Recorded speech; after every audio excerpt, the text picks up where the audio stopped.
Want to play roulette? Here's a tip. European roulette has a lower house edge than American style. The lower the house edge, the better shot you have at winning.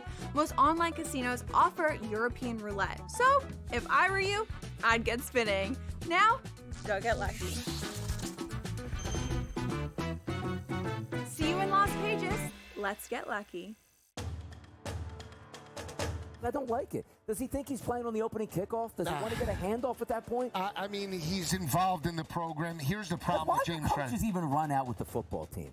Like, Andy Reid doesn't run out with the Chiefs. Yeah, but it's the NFL. This is college what about kids. High school, college basketball? Do those they're guys like run a out father figure. Well, they used to be like a father figuring. Now the kids are making more than the coach. SportsGrid's College Football Today. At the moment, you will not be able to do a bet on the television set. However, Emily made it very clear that's what we ultimately want to do, and we may do it sooner than later, where you will be able to put a sports bet on the service through your smart TV set with your remote control or with your voice, especially if a service like Alexa Plus, which is scheduled to go on Amazon Fire TV sets and other smart TV sets, actually happens. NewsWire. Only on SportsGrid.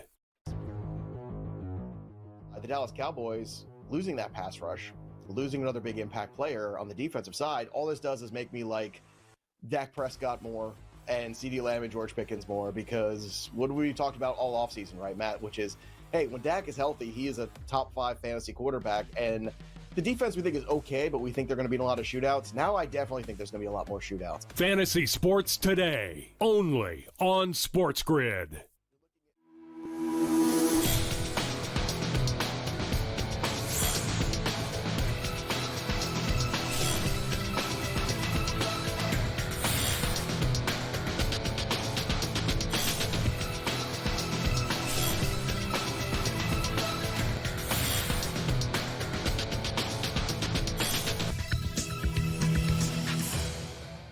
Good afternoon. Welcome to NewsWire here on SportsGrid. I'm Craig Mish. It is the first night of the NFL season. Full previews throughout the show.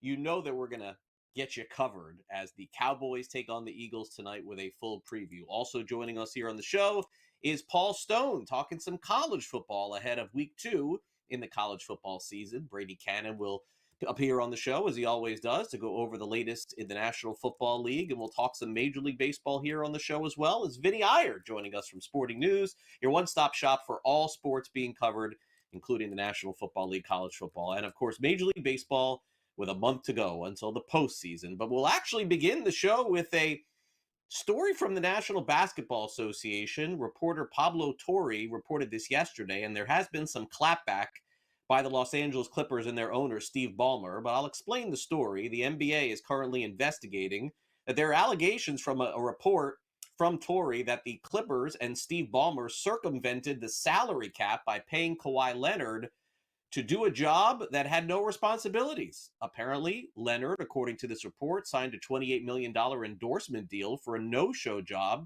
with a fraudulent tree planting company funded $50 million by Clippers owner Steve Ballmer.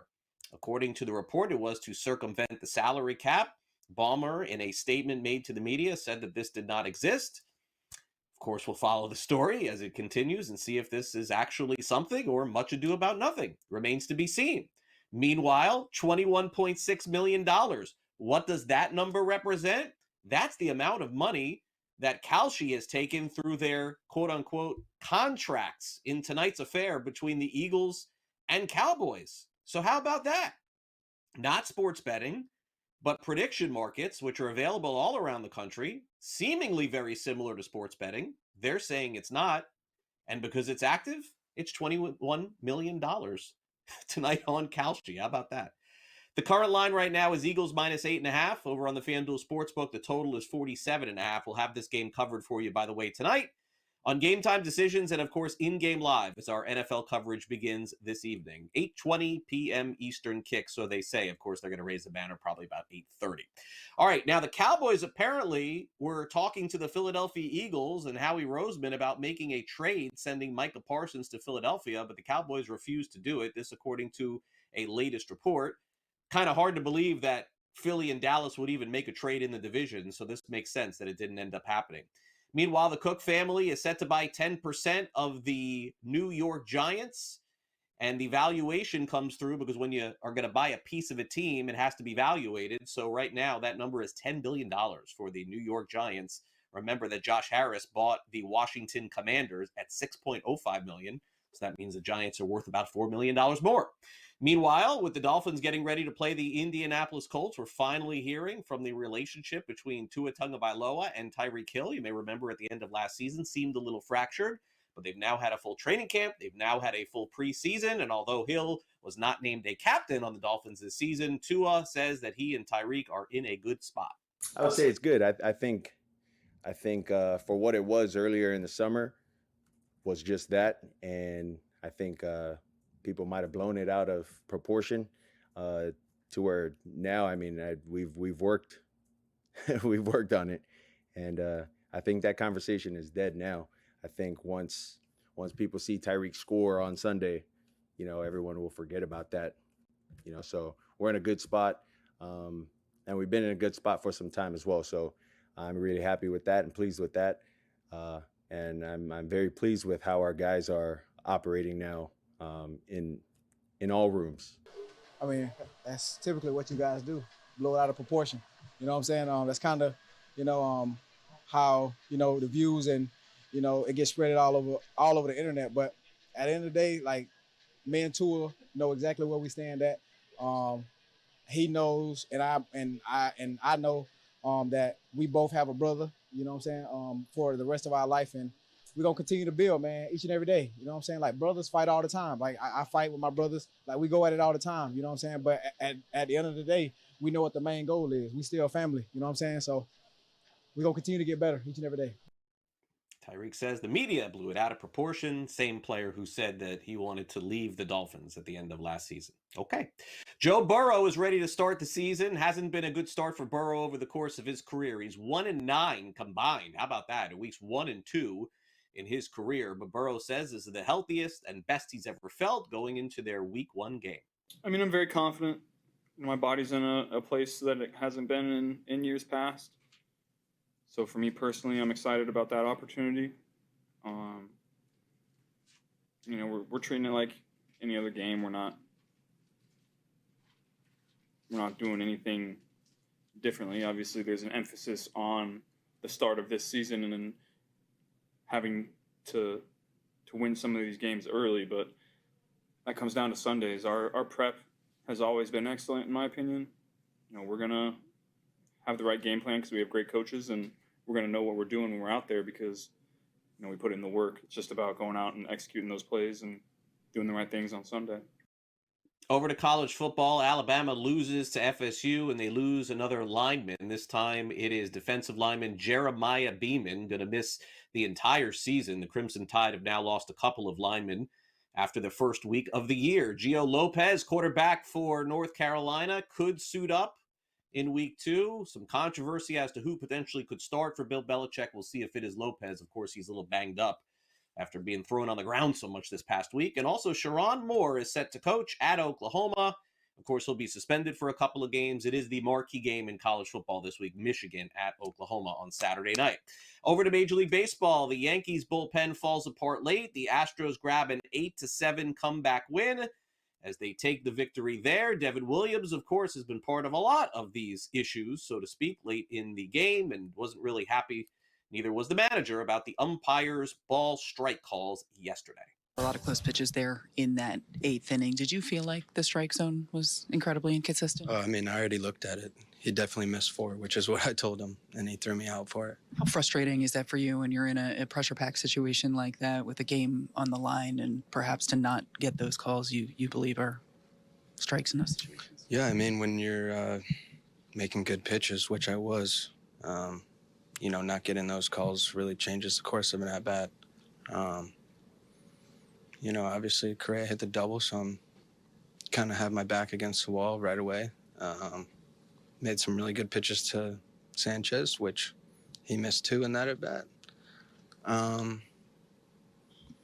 But yeah, I competed, but, I don't know. That's just ridiculous to have the inning that I had, and then for us to, Jazz got the bat taken out of his hands on a pitch that was a lot further from the zone than pitches I was making. Guardians beat the Red Sox last night 8-1, so no status lost there in the chase for the playoffs between the Yankees and Red Sox. But meanwhile, the Blue Jays did beat the Reds yesterday, and George Springer homered again. This guy is just incredible this year. 13-9 the final there. Also, Rays beat the Mariners yet again. 8 runs in the first 2 innings. Final score, Tampa Bay 9, Seattle 4. The Pirates end up taking out the Dodgers 3-0. Shohei Ohtani was scheduled to pitch in this one. He was sick. He did not. Orioles hit 4 home runs off Nestor Cortez. They beat the Padres 7-5. Tigers win again. Kerry Carpenter 3-run home run. They beat the Mets 6-2. And the Braves end up taking care of the Cubs 5-1. Coming up next, we'll preview tonight's game in the NFL with Vinny Iyer on Sporting News right after.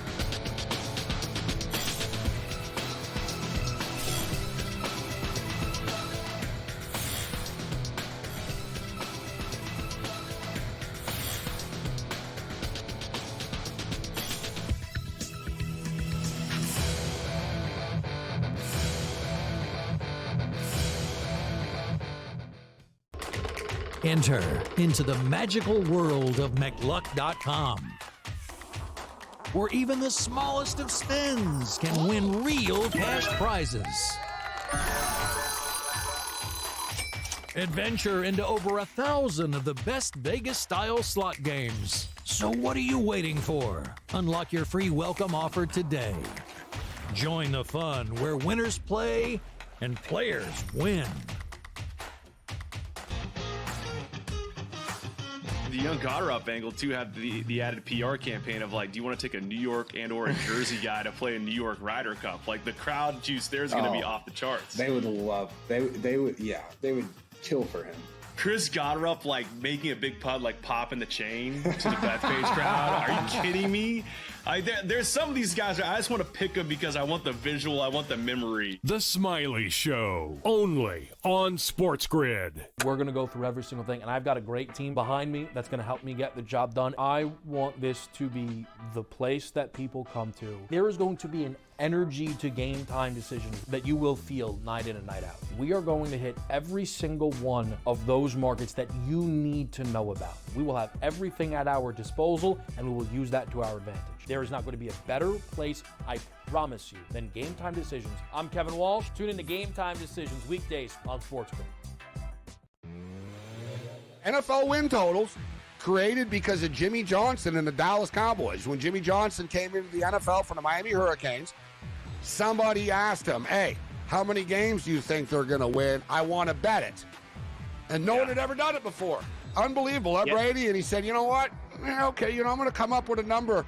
And he only came up for a number for the Cowboys. Then he said the phone started ringing. In-game live, only on SportsGrid.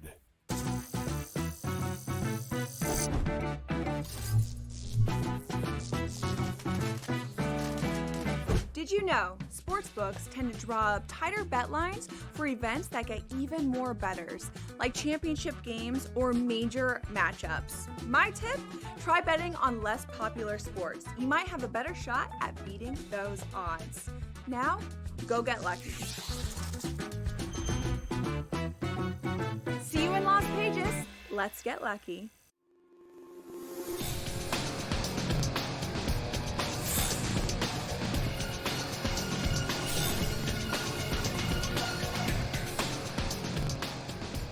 Welcome back to NewsWire here on SportsGrid. We've got NFL games to discuss. Let's start off with tonight's game, and who better to join us than Vinny Iyer, Sporting News, back for another season doing the NFL with us. Vinny, great to have you back here on the show. All right, so these games are really tough opening night. The lines are, certainly very, very tight with the odds makers. They know what they're doing. They're going to build another hotel based on people losing tonight, right? Okay, so the Cowboys play the Eagles, as everybody knows. 8.5 is the spread, total of 47.5. You know me, I'm never going to make you make a pick, but you can tell me your opinion, or if you have a pick, you can give one. I think the foolish thing that sometimes we fall into, Vinny, is saying, make a pick, make a pick. I mean, come on, if you don't like anything, you don't have to. But do you have any opinion on tonight's game, any position?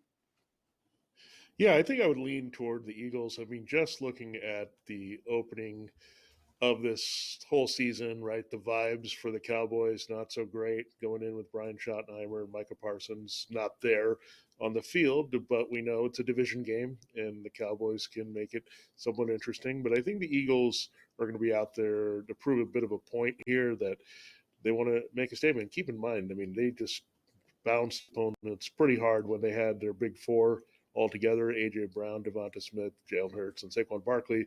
When they were on the field last season, they didn't lose, and they controlled things usually in matchups like these. And I don't see just having the two corners out there to slow things down. They're breaking in some young pass rushers there against the Eagles' offensive tackles. I think the Eagles are going to do what they want, moving the ball. It just comes down to, can Dak make it somewhat cosmetic in the fourth quarter? And it might be tough with the way the Eagles can pressure him and make some plays on the back end. Meanwhile, Eagles injury report comes out. Everybody seems to be back for them. Jalen Carter, Dickerson, and their safety and linebacker as well. And the Cowboys, hoping that Trevon Diggs is going to be 100%. He's key to their, of course, lineup and making sure that he plays as well. All right, so let's get into the Eagles and their win total this season. And we'll, kind of need to go through this week by week, Vinny, to see if they can hit this kind of number, because this is one of the highest in the NFL, 11.5 going into the year. To win the East, they're minus 145. To win the NFC, plus 360. To win the Super Bowl, 7-1. The thing that I find curious here, Vinny, a little bit, and kind of why I still think, I don't know if the Eagles are going to win the Super Bowl again or anything like that, but I know their backup quarterback McKee is hurt a little bit, but I feel like if Jalen Hurts was to go down, I'd kind of feel comfortable with that guy playing for a couple of weeks. And that's what I look at with a high total such as this. As an example, Vinny, Lamar Jackson, he goes down, oof, it's over, right? If Josh Allen goes down, they're not winning 10 games too. But Philadelphia, we've seen with Hurts out, they still could win. Yeah, we saw that a couple years ago with Gardner Minshew. It seems like their backup quarterbacks are interchangeable. They had Kenny Pickett last year in that role, so I don't think they're worried too much. I mean, their offensive line and running game can pick up the slack in most games, and their defense can also turn into offense and make some big plays, as we saw in the Super Bowl. So they're just so loaded right now that, again, the support system can probably sustain a backup quarterback for a game or two. And again, I know the schedule is just tougher overall for the Eagles, Commanders, the entire NFC East, but the Eagles are still in control here. I don't know if Dallas is going to be all that competitive, and you look at the Giants, I still think they have a lot of work to do. So that's going to help get them to that total as well inside the division. And for a first place Super Bowl champion, I think their schedule is rather favorable, I mean, in relation to that. So I think I'm looking at just over right now. I think I have them at 12 wins. It's a little precarious, but I still think they could get there. The Cowboys number did move with the Parsons trade, a rare move for a defensive player, a half of a win, which I honestly don't think anybody is worth that on the defensive line, but apparently so. 7.5 is their win total. Their odds to make the playoffs plus 270, and the odds to win the East plus 700. Vinny, let me ask you the same question that I'm wondering here. Is there a chance that the Cowboys are punting this season and we just don't know it yet, and we're going to find out in like week 5 that they kind of treat this like the Herschel Walker year? I know it feels a little bit extreme, and everyone's telling me they have so much talent and they still could win games. They didn't get another running back this offseason. They traded Parsons essentially. I know Frank Clark's okay, but they traded him for picks.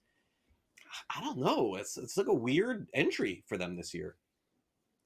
Yeah, maybe Jerry Jones is also realizing that, even though they won't publicly admit it ever. But he needs a year like this, maybe to reevaluate and go forward and stack those draft picks. And if Donovan Ezeraku, the second-round pick from Boston College, works out as a pass rusher and replaces Parsons pretty well here and is a better complete player against the run, quite frankly, I think you could just say, hey, this is going to be a Cowboys pick that works in their favor, but they're young. I mean, they got him, Sam Williams. These are the type of guys that are replacing some of the things they lost on defense. So I think you're right. There's something to it. I mean, when you make a trade before the season for 2 first-round picks, I think you are definitely looking to the future and not looking right now. And I think we lose that a lot in the NFL. Everyone's playing for this year, but sometimes you got to play for next year. Yeah, and if Dallas didn't have a star on the helmet and it was just like green or something like that, or they were named the Titans, their win total would be like 4, honestly, I think, going into the year. So let's get now to Sunday night's game. Let's move on to that. this is the game of the year in week 1. Ravens play the Bills. Maybe a preview of the AFC Championship if the Chiefs don't have something to say about it. And I guess, Vinny, since tonight is the first game of the year, I do have to put you on the spot with these teams in the Super Bowl. Do you think either of these two teams represent in the end? And do you have an NFC winner as well? I'm sure you already put this in sporting news.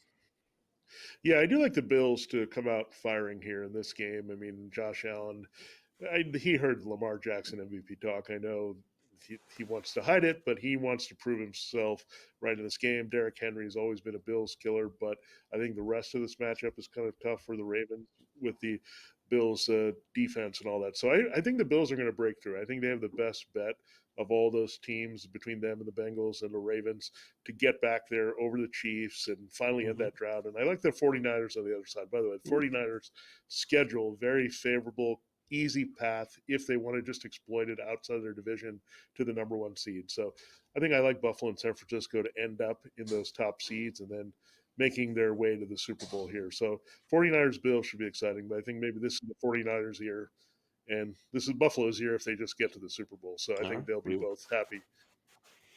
We will see, Vinny. Thanks again for coming on the show. We will catch up again next week and recap everything that happened in week 1. All right. Thanks, Greg. Vinny Iyer of Sporting News. Coming up next is the Sports Grid Sound Off, the showdown with the Steelers and Jets. A preview of that up next. Don't go away.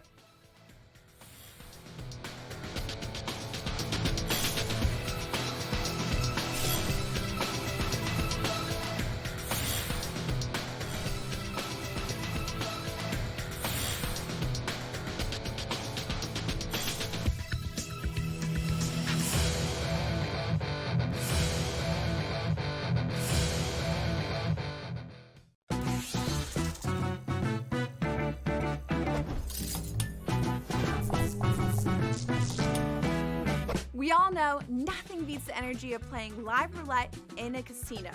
But playing roulette online sure does have its perks. At the casino, you'll average 40 to 50 spins per hour. But online, you're looking at 100 to 150. The more spins, the more chance of wins. Now, go get lucky. See you in Las Vegas. Let's get lucky. When is Caitlin Clark coming back? Is it in this regular season? Is it going to be to start the postseason? Is it not at all? It's one of the most fascinating things of this WNBA season that we aren't talking about with regularity because it's just been so long. You know, I know it may not feel it, but Caitlin Clark's last game was the 15th of July. Game time decisions only on SportsGrid. Good news, bad news, but it's the same problem when they created this problem come draft day, right? We all knew you got too many quarterbacks. It's as simple as that. Unless one guy absolutely stinks, then you still have too many quarterbacks because you still got Deshaun Watson, who's eligible to come off the IR this season if they really want to go down that road again. In-game live only on SportsGrid. No better place to be than SportsGrid. College football today, right here on the SportsGrid Network. Joe, Lisi, Donnie, right side for the entire season, Joe, on Saturday. This is your place. This is your place to be, Joe. I love it. I tell you, and it's flying. Show's flying. We're on an hour already. I can't wait. We're licking our chops for these Rat Pack games. And it's a great slate. Look at you on the screen right now. Look like a little rat. SportsGrid's College Football Today.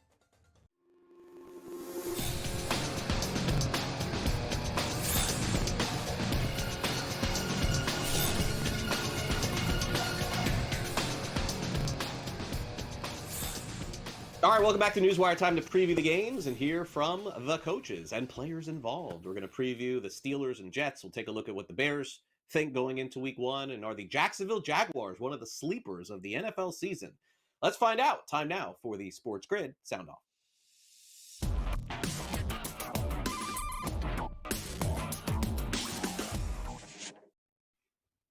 Well, as they say in pro sports and college too, you're looking for bulletin board material going into the first week of the season.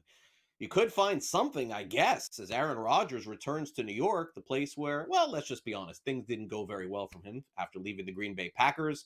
But if you're looking for Aaron Rodgers to talk about his former team and how much he wants to beat his former team and all that good stuff, you're not going to get it. Here's Rodgers yesterday on going back to New York to face the Jets. Aaron, is there anything more for you opening up against the Jets at all, or is it just like another regular season game? Yeah, it's week one. What kind of handle do you think you have on this offense, given that you didn't play much in the preseason? I think I got a pretty good handle on it. Yeah, I think I spent a lot of time studying in Latrobe and here, and feel good about finishing Art's sentences when he starts to call plays. Listen, guy, he's a future Hall of Famer. We all know that, so he's going to cause problems no matter what. When you looked at film, I'm sure probably before you got here, you looked when you were deciding whether to keep him or not. What did you see on film about what he has left at his age? That's been gone. So I'm not going to answer questions about guys that's not here and what I saw. Right now, I'm looking at what our guys can do. So, scouting him now, just like I said, I'm not going to sit there and answer questions on what I saw back then that's not relevant to right now. Good way to pivot from both the player and the coach there. Give us nothing going into the first week. All right, let's get a little something, and we'll check in with new head coach Ben Johnson. He's going to make his coaching debut coming up this weekend. Of course, he takes over, also calling the offensive plays. Here's how things will look with him as coach and Caleb Williams at quarterback. There was, there's a lot of new from the play call, the verbiage, the cadence, the motions. There was a ton of new. So it was just getting a little bit more in tune with what we were looking for, the tempo with which we want to play. We haven't, shied away from the fact that it was going to take some reps and some time. And so that's what we had. And I thought once we got all the installs in over the course of the summer, things started to slow down a little bit for him and be able to play more with the tempo that we were looking for. So it's a weapon that we're going to use is the cadence, the motions, the shifts. I think this day and age football, I think it's a huge advantage for the offense when we can use that to attack the defense. And so he's done a nice job being able to digest that. And we're trying to find that right balancing act for a young player that's still learning some new concepts, how much operationally we want to put on his plate. And finally, we get to the Jacksonville Jaguars. Speaking of first-time head coaches, Liam Cohen takes over the reins. Jaguars head coach goes into his first game. That is the real thing. And Cohen says before the game even begins, he's been told it's time to enjoy the moment, soak it all up. And then, of course, they'll kick off.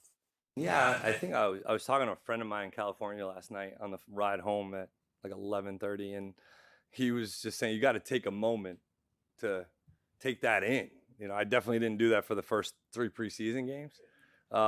So I do have to take it in, and it's a cool moment for me personally and professionally, but also to do it with the guys that I'm able to do it with here in the building. Tony, James, the coaching staff, the people here have been nothing but extremely supportive and appreciative of that. So, and to try to give the community and the fan base a product that they're proud of, I think that's kind of what weighs on you a little bit, is you're excited to see your players go out and play.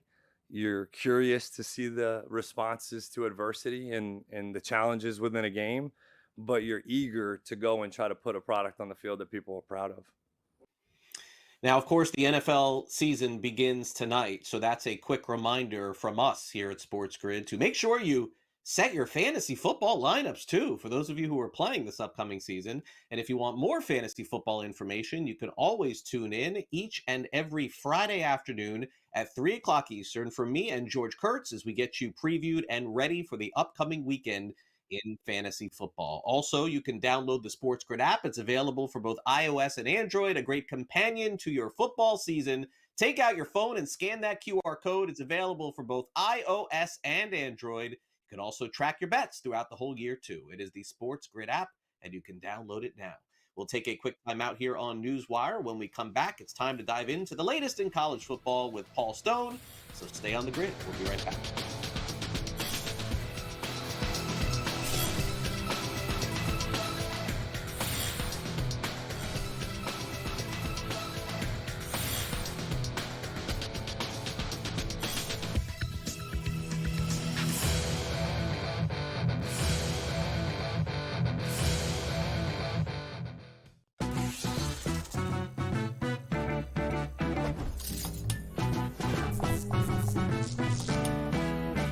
We all know nothing beats the energy of playing live roulette in a casino. But playing roulette online sure does have its perks. At the casino, you'll average 40 to 50 spins per hour. But online, you're looking at 100 to 150. The more spins, the more chance of wins. Now, go get lucky. See you in Las Vegas. Let's get lucky. When is Caitlin Clark coming back? Is it in this regular season? Is it going to be to start the postseason? Is it not at all? It's one of the most fascinating things of this WNBA season that we aren't talking about with regularity because it's just been so long. You know, I know it may not feel it, but Caitlin Clark's last game was the 15th of July. Game time decisions only on SportsGrid. It's good news, bad news, but it's the same problem when they created this problem come draft day, right? We all knew you got too many quarterbacks. It's as simple as that. Unless one guy absolutely stinks, then you still have too many quarterbacks because you still got Deshaun Watson, who's eligible to come off the IR this season if they really want to go down that road again. In-game live only on SportsGrid. No better place to be than SportsGrid. College football today, right here on the SportsGrid Network. Joe, Lisi, Donnie, right side for the entire season, Joe, on Saturday. This is your place.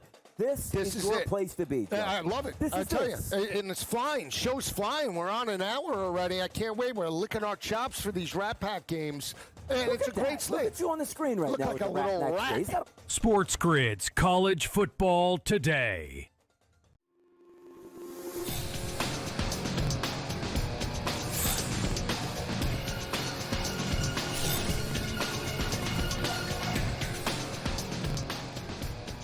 All right, time to break down the latest in college football with the great Paul Stone, Paul Stone Sports. You can check out, of course, all his college football picks throughout the season. Does a fantastic job each and every year, going on local, national radio, and shows like ours as well. And it is Thursday, so that is our weekly visit with Paul. And Paul, it is great to have you back here on NewsWire. And you know, I think what's going to be fun throughout the season is that we're going to have so many great matchups in college football to break down every week. But as I look at the next 10 weeks, I think this is the only week of the college football season where I'm like, ooh, I mean, I know you love football, Paul, and you love college football, so you can bring us up to that level. But I only see one major game on the schedule this week. I'll tell you, Craig, we had such a special week one card. I mean, you had 3 top 10 matchups pitting top 10 teams. So 6 of the top 10 teams pitted against one another, obviously highlighted by the Ohio State-Texas game with the LSU-Clemson game and the Notre Dame-Miami game not far behind. And obviously this week's a letdown. It's not quite the same card, but, you know, like you kind of referenced, for me, any weekend with college football is a great weekend. So I love the games, and many of us do. So we'll get through this week, and sometimes some great games kind of pop up out of nowhere on the card. So that's what we'll hope for. But good to be back and good to be headed towards the second weekend of the college football season. Yeah, and would love your opinion on this marquee game that's set to go off on Saturday night between Michigan and Oklahoma. Smart scheduling by those two teams, taking it easy in the first week. The line I see right now here currently, correct me if I'm wrong, Oklahoma -5.5, total of 45.5. It's the 15th ranked team versus the 18th ranked team going into the season. So, you know, obviously things change with teams and, you know, quite the pressure, I think, on both teams. Sharon Moore, I know the head coach is going to coach in this game despite everything that happened in the offseason. How do you foresee this matchup going on Saturday night? Yeah, mostly 5s out there right now. Some 5.5s, though, probably pretty well split, I should say, on the line. But, you know, first of all, Oklahoma's going to be better this year, no question about it. But a decisive, the question is, how much better will the Sooners be?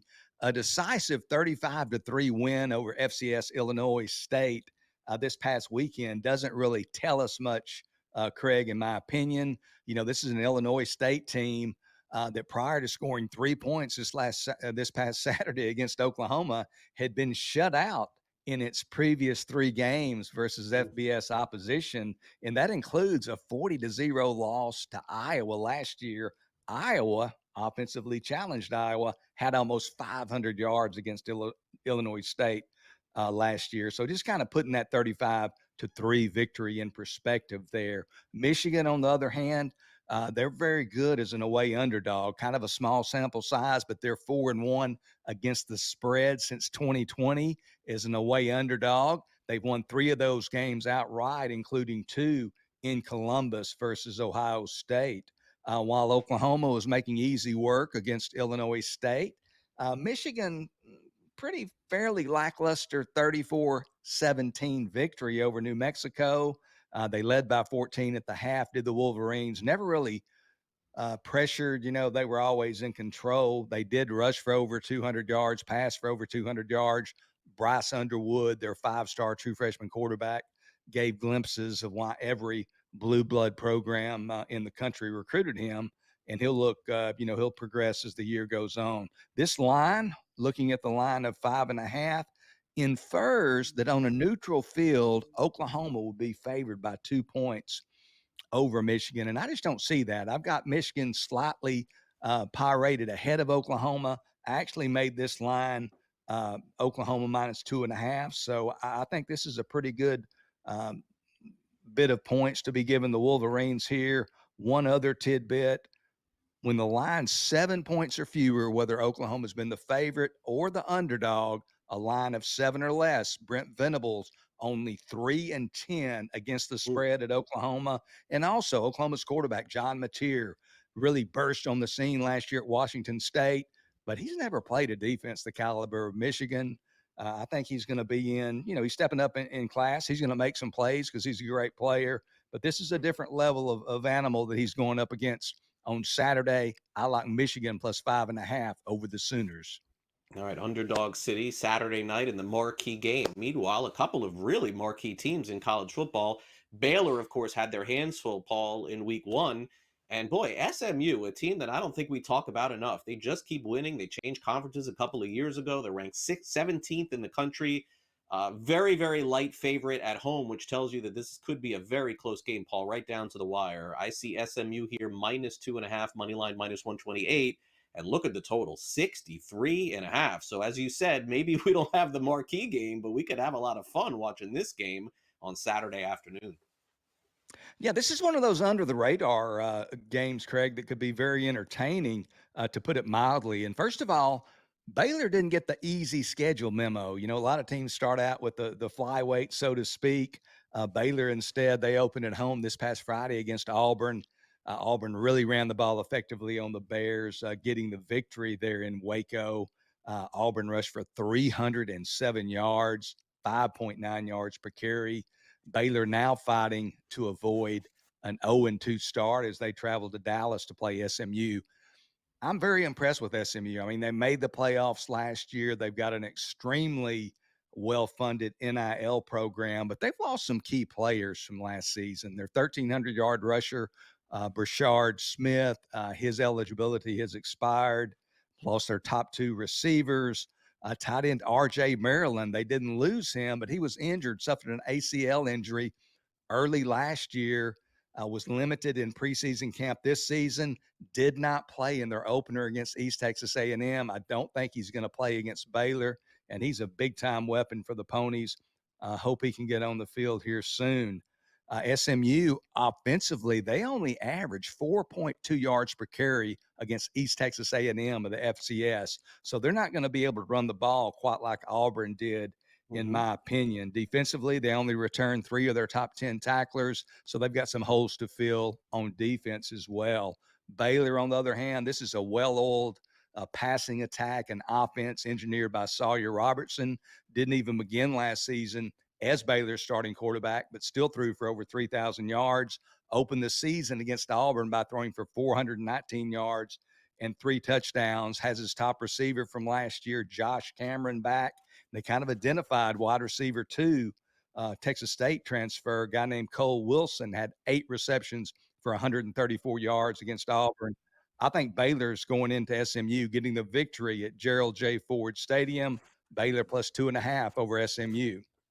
All right, so Baylor, SMU, there you have it, minus 2.5 going into Saturday's game. All right, Paul, we got a couple of minutes left. My gosh, what a great scene it was in Clemson on Saturday night, and then things just went sideways in the second half for them. They're 33.5-point favorites against Troy. I know what they're going to want to do, but can they get that done, that 33.5-point spread? They're going to win the game, but can they win like that? I'll tell you, Clemson's now lost 4 of their past 5 season openers, a couple of those to Georgia, and then this past weekend, as you mentioned, to LSU. So they played good people. When you have a spread this large, a lot of people gloss over these large spreads, don't really look at these games.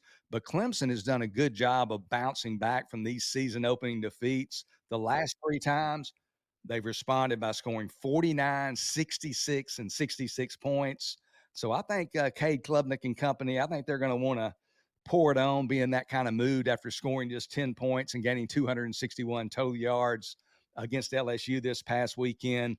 Might be without their top receiver, Antonio Williams, but they've got plenty of weapons to take care of Troy. I think they're going to put it on the Trojans. I like Clemson to win big by 5 touchdowns or more. I like Clemson minus the points over Troy on Saturday. Great stuff, as always, Paul. Thanks for spending some time with us here on SportsGrid. Check out Paul at Paul Stone Sports. Get yourself all signed up for his membership for the season. Paul, thanks again for coming on the show. Really appreciate it. Hey, thank you, Craig. Y'all have a great weekend. All right, Paul Stone with us. Coming up next, back to the NFL we go with our insider, Adam Kaplan.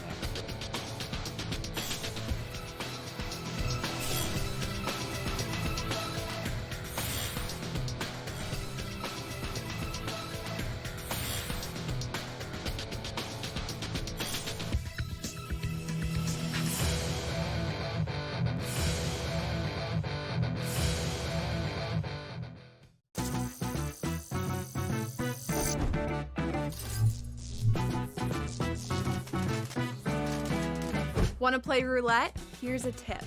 European roulette has a lower house edge than American style. The lower the house edge, the better shot you have at winning. Most online casinos offer European roulette. So, if I were you, I'd get spinning. Now, go get lucky. See you in Las Vegas. Let's get lucky. I don't like it. Does he think he's playing on the opening kickoff? Does he want to get a handoff at that point? I mean, he's involved in the program. Here's the problem with James Franklin. Why do coaches even run out with the football team? Like, Andy Reid doesn't run out with the Chiefs. Yeah, but it's the NFL. This is college what about kids.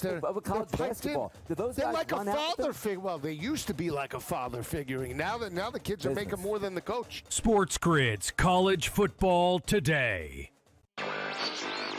At the moment, you will not be able to do a bet on the television set. However, Emily made it very clear that's what we ultimately want to do, and we may do it sooner than later, where you will be able to put a sports bet on the service through your smart TV set with your remote control or with your voice, especially if a service like Alexa Plus, which is scheduled to go on Amazon Fire TV sets and other smart TV sets, actually happens. NewsWire.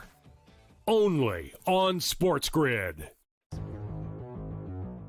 The Dallas Cowboys losing that pass rush, losing another big impact player on the defensive side, all this does is make me like Dak Prescott more and CeeDee Lamb and George Pickens more, because what we talked about all offseason, right, Matt, which is, hey, when Dak is healthy, he is a top 5 fantasy quarterback, and the defense we think is okay, but we think they're going to be in a lot of shootouts. Now I definitely think there's going to be a lot more shootouts. Fantasy Sports Today, only on SportsGrid.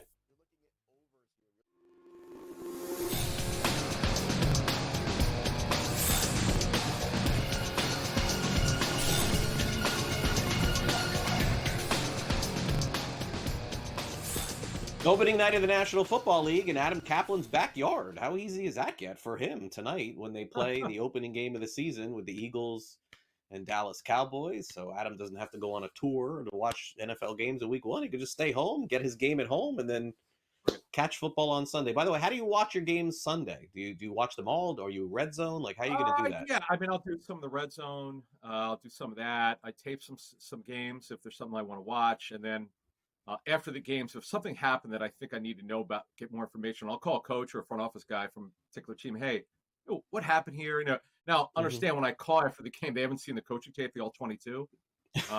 They get that late at night or the next morning. But just when something crazy happens, because I want better perspective. Plus, you know, if we're on together on Monday, certainly you're going to want to bring it up, and I would not blame you if something big happens over the weekend.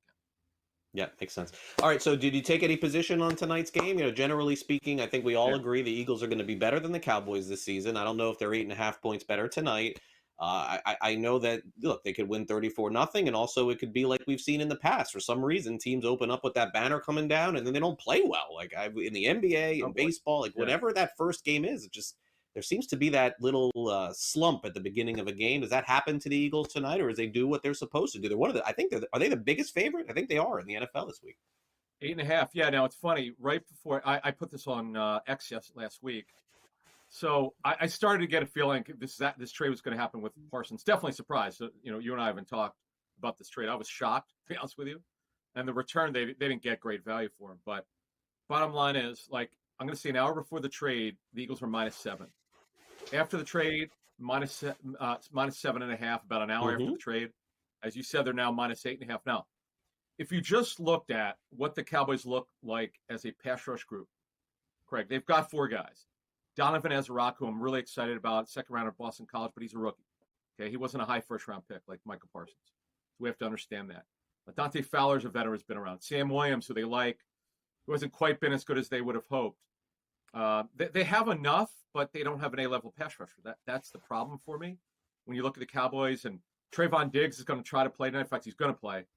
He's had 2 surgeries on one of his knees. He's missed 20 games of the last 2 seasons. They've got major issues at corner. Now, we know the Eagles are a run team. We know how bad the Cowboys have been against the run. So on your point, Craig, yes. My personal line would be 10 points. On certain games, I'll put my own line on how I see both teams and by gathering information. My line would be 10 for the Eagles, and this game is in Philly, where they're really tough to beat. Yeah, now, I will tell you about week 1, Craig. I'm sure you know this. Week 1 is odd sometimes. Oh, yeah. And you mentioned the Eagles and getting the banner raised tonight. Now, Nick Sirianni, this is crazy. He says he didn't even know about that. I find it hard to believe. But anyway, he knew. Again, now they're not going to come out for the ceremony. They're going to come out after it, I guess. So that is kind of weird to me. But on your point, I think they've handled a lot, Craig. I mean, they've been in the Super Bowl 2 the last 3 years. But you see these sports when there's that long delay, and sometimes it come out flat. I'd be shocked if they're flat in this game. Now, the total 47.5.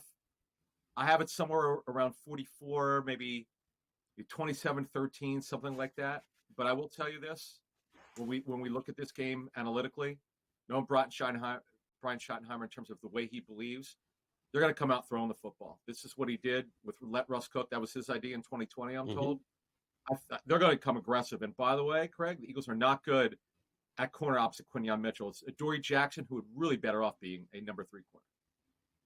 Is it possible, Adam, I've kind of tossed this around during the week, that we get so infatuated with the star on the helmet that we simply should be looking at Dallas as a team, maybe? And I'm just going to ask the question here, as one of the worst teams in the NFL, 4 wins, 5. I'm just asking the question: is it possible Jerry Jones is just like, bleep it, punt, get my picks? I mean, this ain't the Herschel Walker year.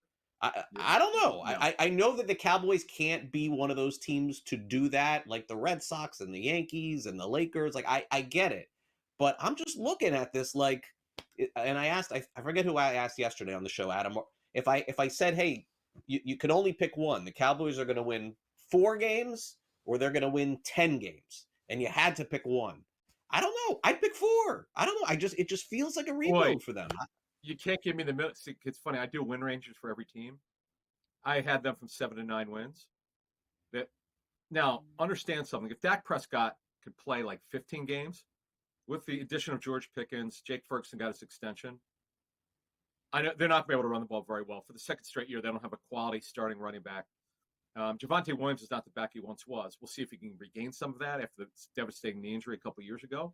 They're going to have to throw to stay in this game, to make this game close. They got to come out throwing. I fully expect that. Brian Schottenheimer. So that's that with Dallas. They're just going to have trouble. But the thing is, for the Eagles, Craig, the Eagles have 5 new starters on defense. That's a concern. But they are one of the youngest teams on defense in the National Football League. So you do like you have any position on the total? 47.5 sounds like you like a Yeah, lot I of would points. if I had only because it's week 1. Had this been week 8, way over. Week 1, if you study going back a couple decades, more games go under than over. Yeah, if you it's look true. comparatively. So something week 1 is a weird when you go, boy, this team should blow them out, or geez, they should be able to score 40 on them. It doesn't wind up happening. I've got it. My score probably like 27-13, 27-17. Did you have a position on any big surprise team winning in week 1? I know that Philly and Denver and Washington. I mean, some big favorite team's going to lose. I mean, it happens every year. Okay. So where do I see an upset potentially? Yeah, big one. Gotta happen. You know it. It's going to happen. I could see Cleveland winning at home against Cincinnati. I don't believe in Cincinnati's defense at all. I certainly could see that happening. I don't think that's a big upset. I'm looking at the week 1 games of where because that's a big line though. There's not a lot of big lines like that, so that's fair. Yeah, I mean this is a tough week. Now I will tell you, people are pumping up the Patriots. I'm not on the Patriots. Like a lot of people think they're going to be this year's Chargers. Based on what the Chargers did last year, shocked the world over 8.5 wins. I don't like the over 8.5 wins, by the way, with the Patriots. We'll see if I'm right. Yeah, I do like the Raiders this week. I agree with you. Getting 2.5. All right, we'll see what happens. Thanks again, Adam. Enjoy the game tonight. Hopefully the weather stays good for you, and then we'll catch up again next week. Thanks again. You got it. Thank you. We'll be right back.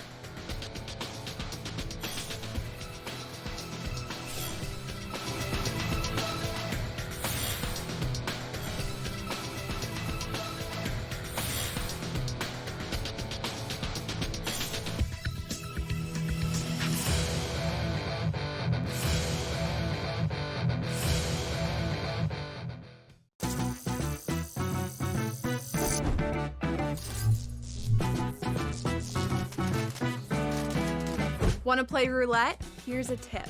European roulette has a lower house edge than American style. The lower the house edge, the better shot you have at winning. Most online casinos offer European roulette. So, if I were you, I'd get spinning. Now, go get lucky. See you in Las Vegas. Let's get lucky. I don't like it. Does he think he's playing on the opening kickoff? Does he want to get a handoff at that point? I mean, he's involved in the program. Here's the problem with James Franklin. Why do coaches even run out with the football team? Like Andy Reid doesn't run out with the Chiefs. Yeah, but it's the NFL. This is college what about kids. High school, college basketball? Do those They're guys like a run out father figure. Well, they used to be like a father figuring. Now the kids are making more than the coach. SportsGrid's College Football Today. At the moment, you will not be able to do a bet on the television set. However, Emily made it very clear that's what we ultimately want to do, and we may do it sooner than later, where you will be able to put a sports bet on the service through your smart TV set with your remote control or with your voice, especially if a service like Alexa Plus, which is scheduled to go on Amazon Fire TV sets and other smart TV sets, actually happens. NewsWire. Only on SportsGrid. The Dallas Cowboys losing that pass rush, losing another big impact player on the defensive side, all this does is make me like Dak Prescott more and CeeDee Lamb and George Pickens more, because what we talked about all offseason, right, Matt, which is, hey, when Dak is healthy, he is a top 5 fantasy quarterback, and the defense we think is okay, but we think they're going to be in a lot of shootouts. Now I definitely think there's going to be a lot more shootouts. Fantasy Sports Today, only on SportsGrid.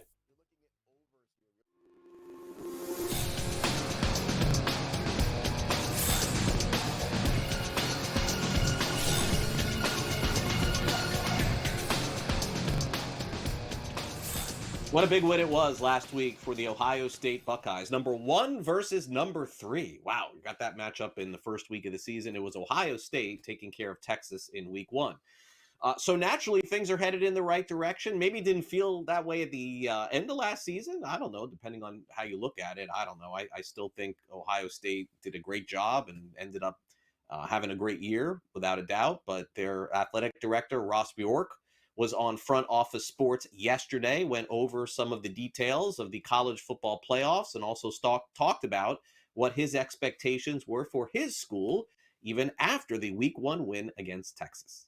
Let's talk about football specifically. What's your ideal format for the CFP moving forward? A lot of talk about how it should change and guaranteed slots. Yeah, back to just the structural piece real quick. There is a memo of understanding between the 4 autonomy leagues and really the rest of the group of 6 that gives the Big Ten and the SEC authority to come up with a format. Now we have to collaborate, we have to listen, we have to take input, but essentially it does come down to the 2 conferences that can make a decision. Now, you don't want to do that in a vacuum. You want to make sure that you're doing the right things for the game. I'm selfishly, Ohio State could stay at 4. We could go back to 4. In most years, probably be okay. At 12, we should be okay. We gotta keep doing our part, right? I mean, we got to keep investing and keep coaching and keep recruiting at a high level. But I'm a believer that for the good of the game, for the health of the game, for content, for high-level matchups, we should expand. Could we go to 16? Could we go to 20? Could we go to 24? There's proposals out there to go to 28. There's been a couple other proposals to go to 32. Well, it's like, how far do you take it? You expand, and then 2 years later, everyone wants to expand again. So no matter what the model is, we all get hung up in these numbers, 24, 28. Oh my God, they can't do this. But here's what you cannot argue with. Nobody can argue with this. What's wrong with more high-level football? What's wrong with more meaningful postseason content? What's wrong with keeping the postseason alive for as many teams as possible? So to me, nobody can argue with that piece. Now, how you get there, automatic qualifying spots, how many should the Big Ten have and the SEC, that's where everybody kind of gets hung up. But if you just take high-level content, meaningful content for football, if you take maybe the conference championship weekend and morph that into the playoffs, if you take bowl games that are part of the system and you call them playoff games, what's wrong with that? And so to me, we need to kind of take a step back. Let's do what's right by the game. Let's add more content. Let's add more value. What did we talk about earlier? Money. The system needs more money. So if you have these high-profile games that are playoff games, there's more money into the system, which then goes back to the athletes. So to me, hopefully we can get to a good place where expansion can really be well thought out between all the conferences, knowing that the Big Ten and the SEC are going to drive the way here. And is Ryan Day your guy long term to steer you through all this? Absolutely. He's young. He's got tons of energy. Maybe what you're referring to is the Team Up North game. We'll figure that piece out. But we do have the championship trophy. Coach Day's awesome. The way he leads, his culture of the program. It's been really great to work with. Well, and this gets to one of our last questions with you. Obviously, as I mentioned, big win for you guys against Texas last week, but of course that didn't come with some controversy from one of the broadcasters, specifically Fox and Dave Portnoy beforehand. I want to get your response to what the Iowa State athletic director tweeted just earlier today. He said, "Iowa State is not Ohio State." Dave Portnoy and Barstool will be live Saturday as part of Fox's Big Noon Kickoff. I'm just curious. You said Jamie Pollard just tweeted that today. I'll have to check that out. I'm curious just your response to that and the whole situation that happened with Portnoy for week one. You really need to ask Fox what the programming plan was presented to us. The thing is, we never had to react to anything because Fox said, this is exactly what we're going to do. And we said, okay, great. We'll see you guys on Saturday. See you on game day. So I haven't seen that tweet. Jamie's he's a good friend. I've known him for a long time, so I'll have to check out what he means by Iowa State is not Ohio State. Well, we do appreciate you coming in and talking to us, and it's incredible to see what a juggernaut you guys have been able to create over at Ohio State. What's the thing you're most excited about for this year, especially really, defending your national championship? Yeah, I think the great thing about this team is they really have their own identity. A lot of the players were like, that was last year's team, even though some of them played on that team, a lot of them did. Hey, look, this is a new team, new leadership, new identity, new culture. Clearly getting off to a start like we did last week could set a tone. Now you just have to take it, that old coach speak, 1 week at a time. So just excited to see the growth of this team week by week. We'll take a break. Brady Cannon joins us next on NewsWire. Don't go away.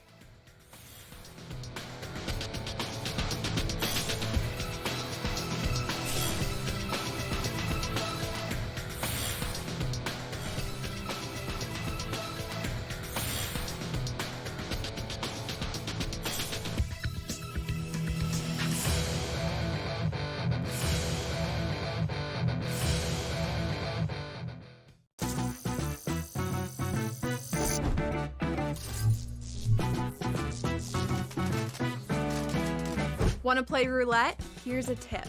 European roulette has a lower house edge than American style. The lower the house edge, the better shot you have at winning.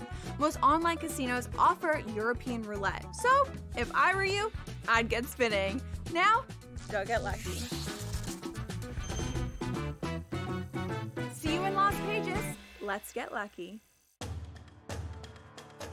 I don't like it. Does he think he's playing on the opening kickoff? Does he want to get a handoff at that point? I mean, he's involved in the program. Here's the problem Why with do James coaches Franklin. even run out with the football team? Like, Andy Reid doesn't run out with the Chiefs. Yeah, but it's the NFL. What This about is college what about kids. high school, college they're piped basketball? in. Do those They're guys like a run out with father them? figure. Well, they used to be like a father figuring. Now the kids are making more than the coach. SportsGrid's College Football Today.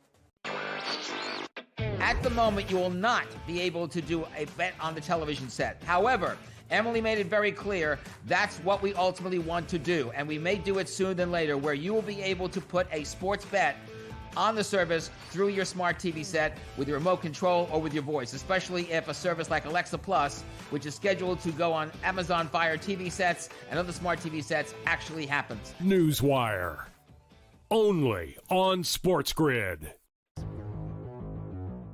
The Dallas Cowboys losing that pass rush, losing another big impact player on the defensive side, all this does is make me like Dak Prescott more and CeeDee Lamb and George Pickens more, because what we talked about all offseason, right, Matt, which is, hey, when Dak is healthy, he is a top 5 fantasy quarterback, and the defense we think is okay, but we think they're going to be in a lot of shootouts. Now I definitely think there's going to be a lot more shootouts. Fantasy Sports Today. Only on SportsGrid.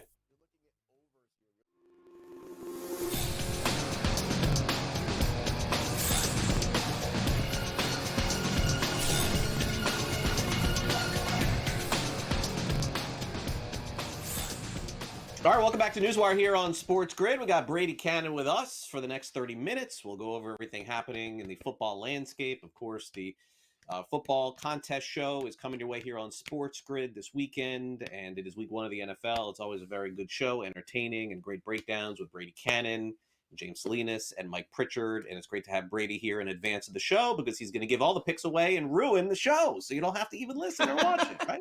That's what we're going to do. I can't let Brady come on this show and say, you got to wait for the weekend. I'm not going to allow that.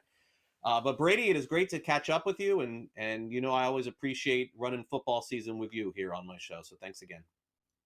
Yeah, a pleasure, man. Here we are arriving again on kickoff of the 2025 season. Of course, the Eagles and the Cowboys tonight, the Chiefs and the Chargers from Brazil on Friday, and then we roll into Sunday. And yeah, I've got my own thoughts on a few of the games that I like this weekend. And of course, we'll discuss those. But in all honesty, I have not discussed with my teammates yet, for the show and what's going to ultimately make our final card. So I've got my input, my piece of the puzzle. We'll see if my teammates agree with me or if they're going to shut me down and say, you're crazy, Mr. Cannon. We're going a different direction.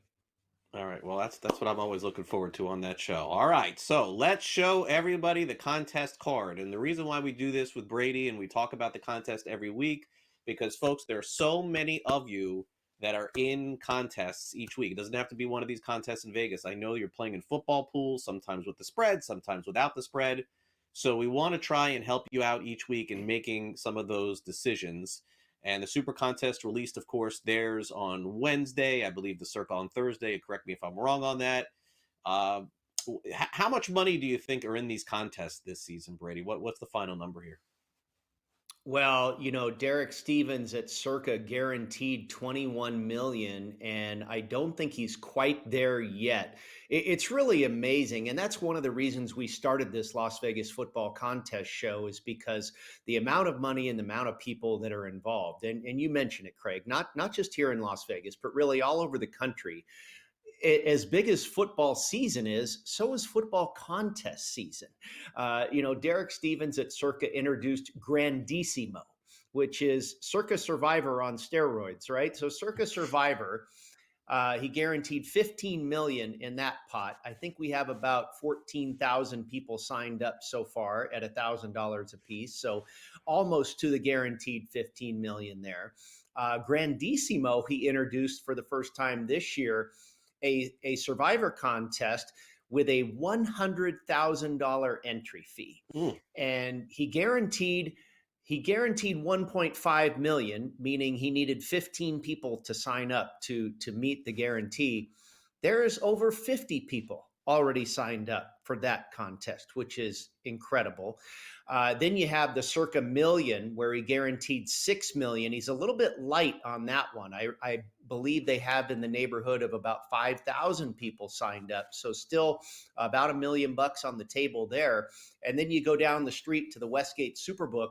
They were very successful in introducing the Super Contest College, which is already off and running. And I know you guys were just talking about that. The consensus really got wiped out in week one, but almost 1,100 people signed up for that. They've really hit a home run there. They introduced a $5,000 survivor entry contest over there. Looks like they're going to have close to 100 people entered in that one. A close to $1 million pot in the traditional Super Contest. You've got Super Contest Gold, which is a $5,000 entry.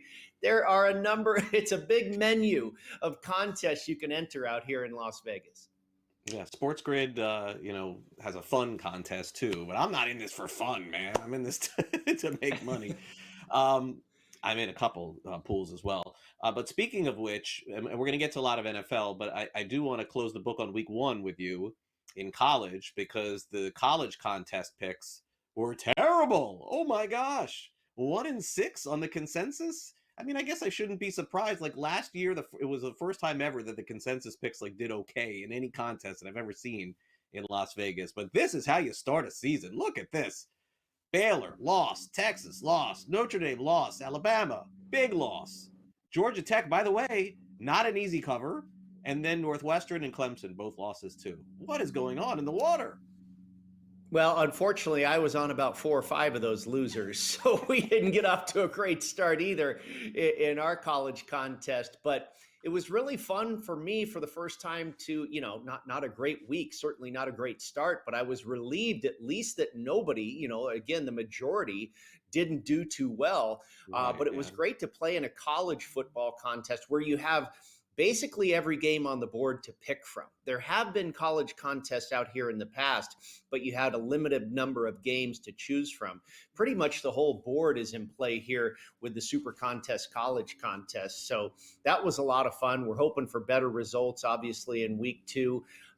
We won't be covering necessarily any picks or anything like that on our football contest show because we record that on Fridays. And those picks are due for the college contest on Friday. So it'll be strictly NFL. We'll update the results and that type of thing on our show, but we'll be focusing on NFL as far as what our selections are. Did you have a position? I know you didn't pick it for the contest, but did you take a position on any of the games Thursday?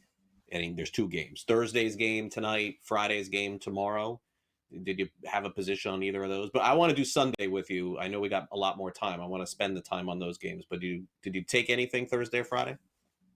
I asked my teammates last night. I said, because I think the Philadelphia Eagles will be a very popular survivor pick, whether you're playing in Super Contest Survivor, Circus Survivor, Grandissimo, or any survivor contest around the country. It's also strategic if you want to take the Eagles tonight and you win, then obviously you're on your way to week 2. If you lose, you can actually re-enter. If you've got deep pockets and you want to spend another 1,000 or whatever it is, the deadline to enter the contest is not until Saturday. So you could possibly, re-up if you lost on the Eagles tonight. I don't think the Eagles are a bad usage in a teaser situation. I do have one teaser leg with them. I think there's a lot of teaser opportunities this week in week 1. I think it's a very difficult card, but you've got a lot of those 2 and 1 point favorites where you can skew that to, 6, 7, 8 point dogs.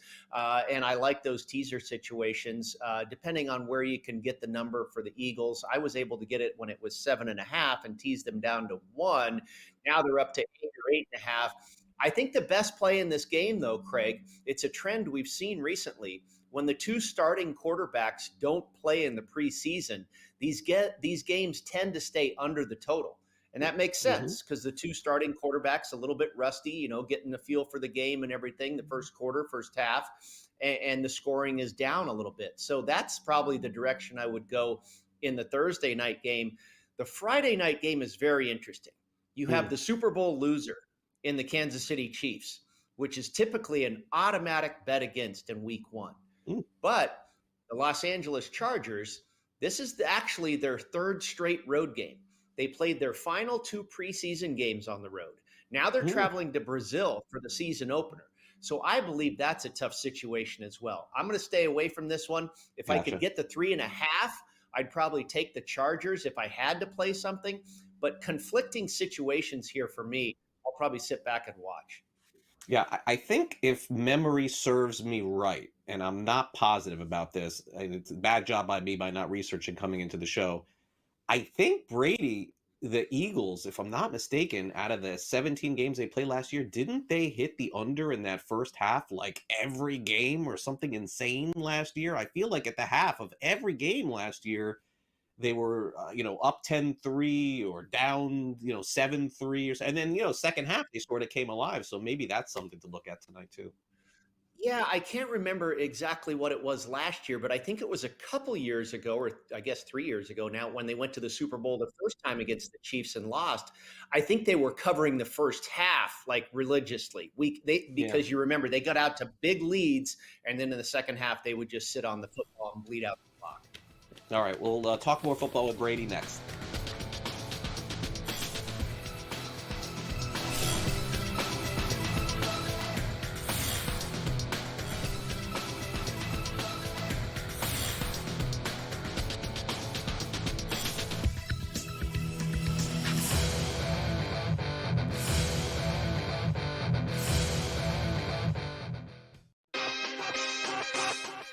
The reason why I feel like Jared Goff doesn't really enter these MVP conversations. Jared Goff last year was on the team with the best record in football, threw for 4,700 yards, 37 touchdowns, and Tom was never in the race. He was never in the race because we know he's not that guy. Game time decisions. Only on SportsGrid.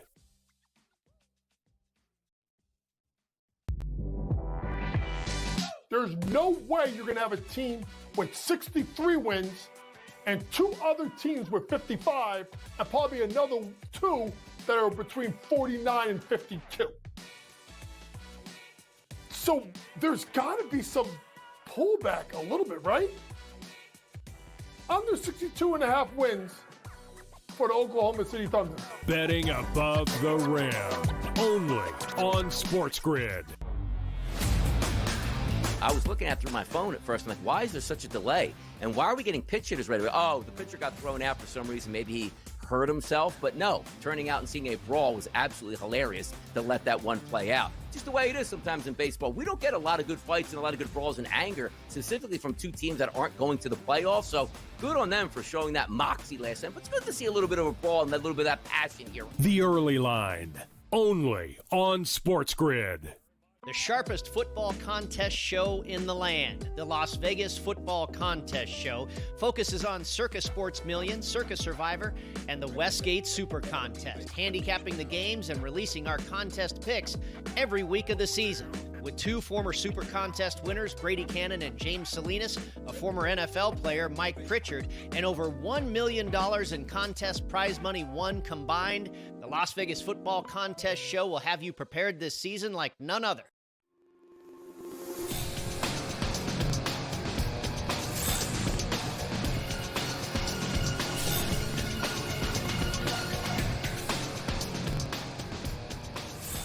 All right, welcome back to NewsWire. I feel like a lot of our shows, mine included, we get caught up in reviewing a lot of the same games every single week here on NewsWire. So I said to Frank, our producer, I'm like, we got to talk with Brady about the games that nobody cares about because every game is a game on the board. I'm sick and tired of doing the same games over and over again.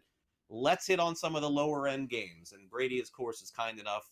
He can do pickleball if we need to. We'll do every game that Brady wants, and he's going to break it down for us. So let's start off with this game right here. I have seen varying opinions on this game in particular. Jaguars, Panthers. So a lot of people are like, who are the Jaguars to be laying 3.5? And on the flip side, I've heard a lot of like the Jaguars are the sleeper team in the NFL this season. They're laying 3.5, total of 46.5. Brady, I'm kind of on the ladder here. I just kind of think this guy Liam Cohen did such wonderful things in Tampa Bay. Kind of a believer a little bit, and that being my sleeper team too in Jacksonville. But it's week 1, and you never want to be laying more than 3.5 in week 1. But that's what you got to do if you take Jacksonville this week. Yeah, and I got out in front of this a little bit early. And, that's one thing I've learned over the years from some guys that are a lot smarter than me. When you see a very strong 3, meaning a 3 minus 120 or a 3 minus 125, a 3 that's about to head to 3.5, that's a good time to tease it through the 0 and take 3 or take 3.5. And so I was able to do that with Jacksonville. Now, laying 3.5, I'd probably still go there if you made me take a side here because, there is a lot of offseason love for the Panthers. But what did Bryce Young really do at the end of last year? He had some success against very poor teams, very poor opposing quarterbacks. He didn't really ascend like some of the pictures people have painted. He did better. He wasn't awful. But I don't know if he is graduated into, yes, he's going to be the next great thing in Carolina just yet. I do believe Liam Cohen is for real. Absolutely. He's also, by the way, very familiar with the Carolina Panthers and Dave Canales, and having faced them for the last few years during his time with Tampa Bay. His big thing, I think, with Trevor Lawrence is coaching him to get the ball out quicker.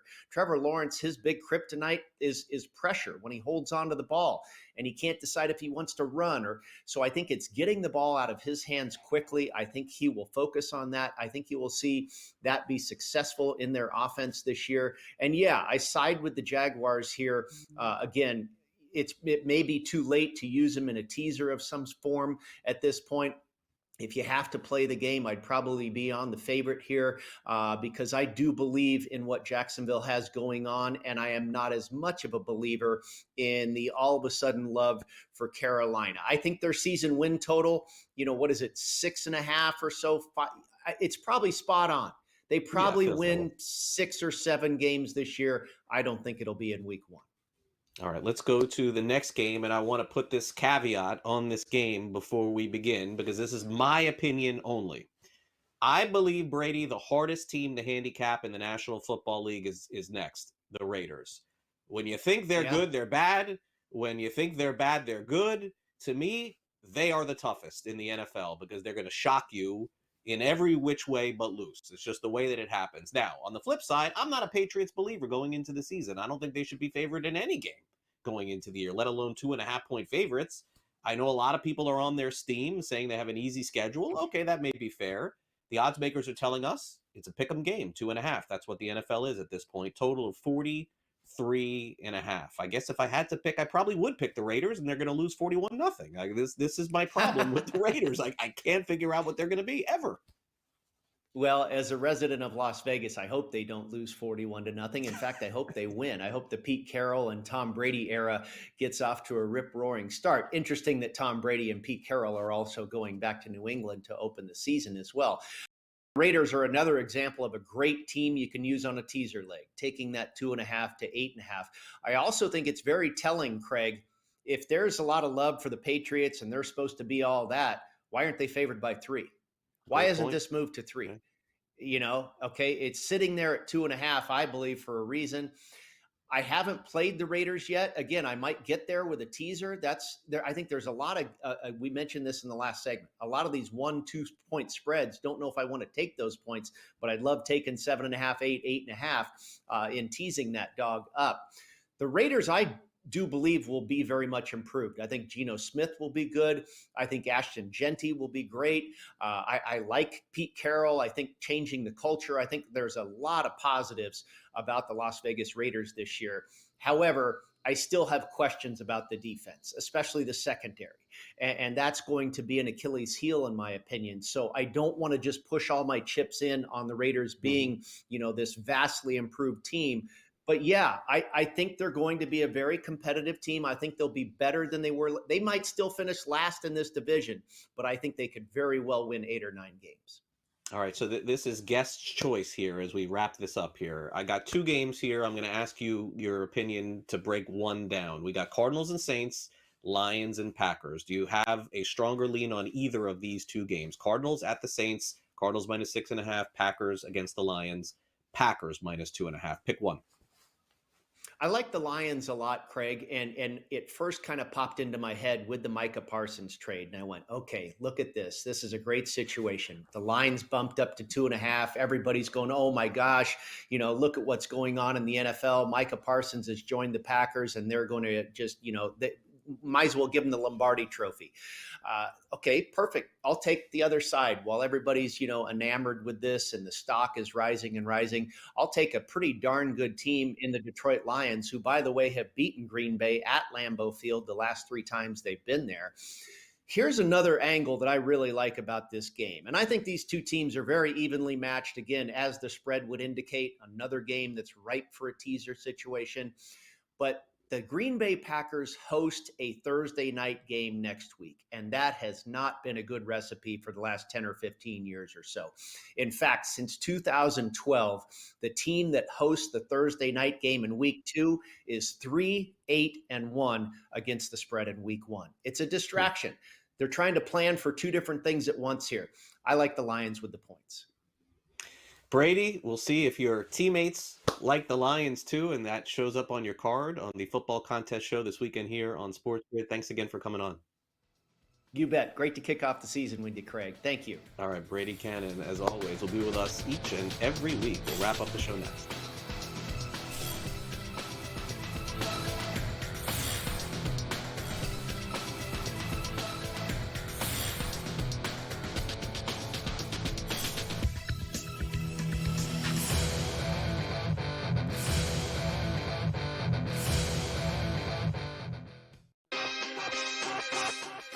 The reason why I feel like Jared Goff doesn't really enter these MVP conversations. Jared Goff last year was on the team with the best record in football, threw for 4,700 yards, 37 touchdowns, and Tom was never in the race. He was never in the race because we know he's not that guy. Game time decisions.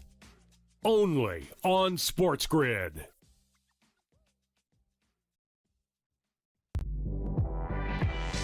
There's no way you're going to have a team with 63 wins and 2 other teams with 55 and probably another 2 that are between 49 and 52. So there's got to be some pullback a little bit, right? Under 62.5 wins for the Oklahoma City Thunder. Betting above the rim. Only on SportsGrid. I was looking at it through my phone at first. I'm like, why is there such a delay?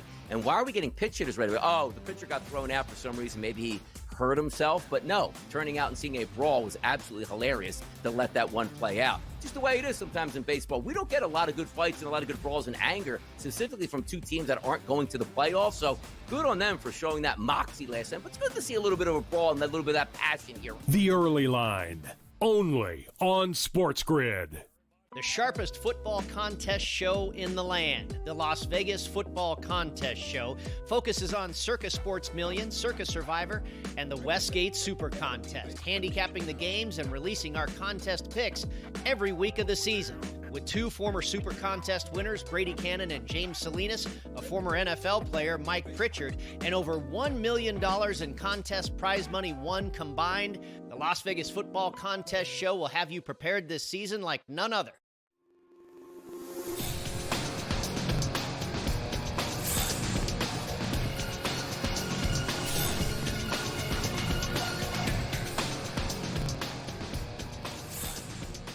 Welcome back to NewsWire here on SportsGrid as we get ready to wrap up the show. Don't forget, plenty of pregame show programming here as we got a great game tonight. I hope a great game tonight between the Cowboys and Philadelphia Eagles. We got game time decisions, of course, in-game live. Make sure you catch it all live here on SportsGrid as we wrap up the show. NFL Red Zone is back this weekend. Can't wait for that. Also, finally, an update on this story about this fan that took that hat from that kid at the U.S. Open. If you haven't heard about that, I'll tell you. And boy, Angel Reese is having a hard time with the refs in the WNBA. Time now for some last licks.